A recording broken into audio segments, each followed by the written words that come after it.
Okay, here I am at Irene's Ministry channel. The Lord's 45 as of right now, because as I get new subscribers, I add or edit how many we have with the Lord. So as of right now, the Lord's 45 are here with me at Irene's Ministry channel. So this is going to be more of, I guess, what I would call a lesson, not just a video, right? So when someone that's a believer that has a religion, they may ask you something like, well, why do your family members or friends or people you've gotten close to act a certain way?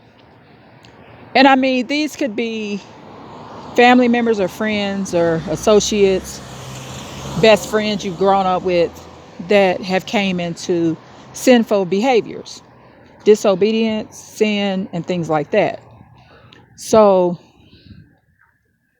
I mean, basically, no matter the religion, each one has a similar or different way of the terminology that's used. So, I mean, most religions that consider there to be a Most High, a Yah, a God Almighty, a Lord, Allah, whatever you want to call one Lord in heaven, they normally relate bad behaviors to sinful behaviors or some form of disobedience, especially disobedience towards parents and caregivers. So when someone asks you, well, why does someone behave that way? Or why are they acting that way? And they do have a belief system or whatever, right? And it's not that, they're not believers or whatever when they say it, right? But it kind of, I mean, it's obvious. I mean, if you're a believer and the person you're asking the question to, so say if the question is asked upon me, right? And I'm not downgrading nobody that had a drug addiction history or nothing like that. I'm proud of you if you recover from that. But for me, I don't have the addiction background to street drugs or prescription drugs, neither one. Now, have I had addictions? Absolutely. But my addictions in my case was not drug related, right?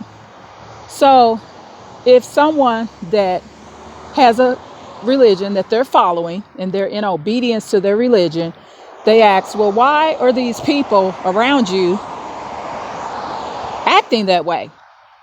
This should be your response. And this was my response.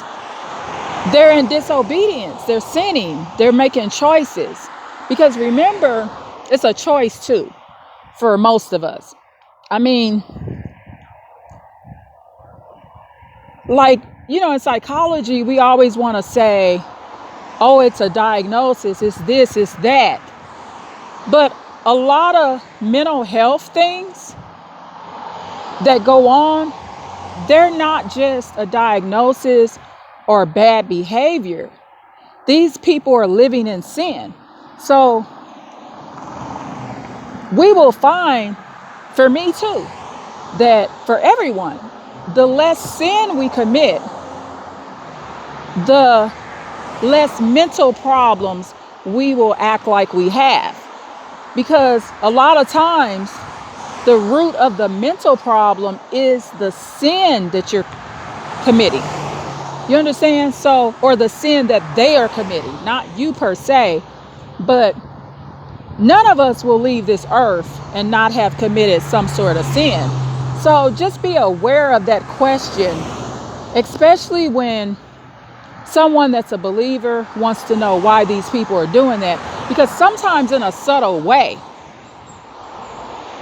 I mean, you could have a bunch of kids and they all end up on drugs, or half of them end up on drugs, and you never had a drug addiction history, right? So someone may say, or half of them are on drugs, half of them speak to you, all of them don't speak to you. Those children are in disobedience. Their problem is with God. I mean, one of my cousins said this to me on the phone one time. He said, their problem is with God, not you.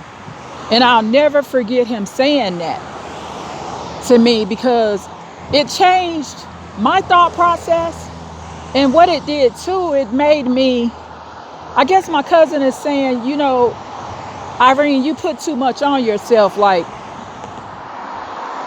you are taking more responsibility than you should, because yeah, you may not be perfect in the way you brought anybody up or been a friend to them or a neighbor to them.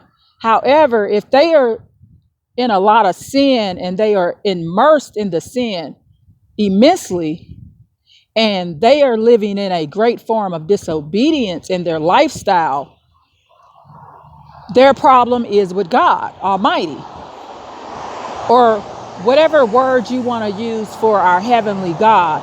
Use that word in replace of what I'm using, because this channel is for everyone. So that's the bottom line. So make sure that you have the proper answer spiritually when people ask you certain things, because especially if someone's acting narcissistic, they want you to take the blame for things that you may not be accountable for. A person that knows about demonic activity, you taught them about the Lord, and they choose to go the drug road, it's not your fault. That's a choice. Because believe you me, I could have took some drugs. Has anything ever happened to me that made me say, well, shoot, I just as well get high? Yes, for all of us. I mean, any of us could have went down that road, but we made a choice not to go down that road. But it's a struggle, and sometimes it's hard because of the environment and the people that people are around. They don't go down that road. But what I want you to do today, this lesson is basically so you can embrace it ain't your fault, everything that people do, because remember, the Bible even says the path to heaven will be narrow and few will go.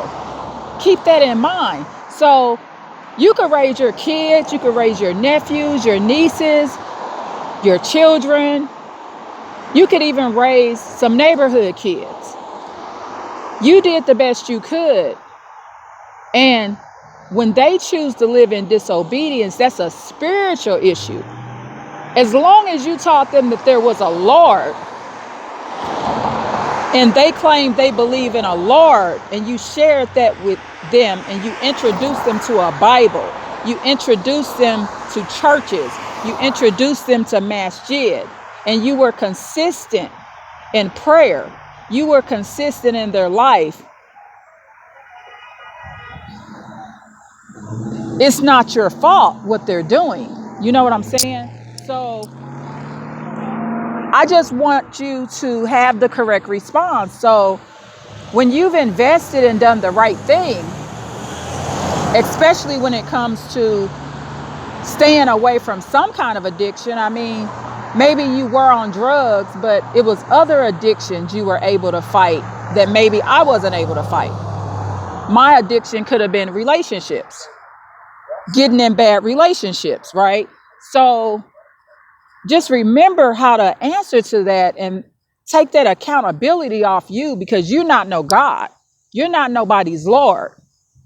No matter what you teach your children, they have to choose to be in obedience. Even your siblings, it doesn't matter what you share with your siblings. You could share a perspective with your siblings as to how they should live better or try or whatever, or your sibling could share it with you, but your sibling is refusing to be in obedience, or maybe weak in certain areas, smoking cigarettes, consuming too much alcohol. For me, it could be using profanity, cursing. So we have to find things that we do to make it better. or make us improve. Okay, so make sure your response is, especially when you put in the work and you've invested a lot in people and you have not abandoned them and you've been there for them, make sure your response is they're living in sin. So if they ask you, why is somebody doing something that you cared for a long time? You got to say, just like my cousin told me, their problem is with God. They're choosing to be in disobedience. They're living in sin. They're choosing that lifestyle, y'all. So, because what you don't want to do is be taking responsibility for other people's souls when they're responsible for their own destiny. Whether somebody gets to heaven or hell is an individual choice. That won't be a choice, no matter how much you love your children or whomever you've taken care of. That won't be a choice that you will be fully in control of. Okay, so I love y'all. Please like, share, and subscribe. Thank you.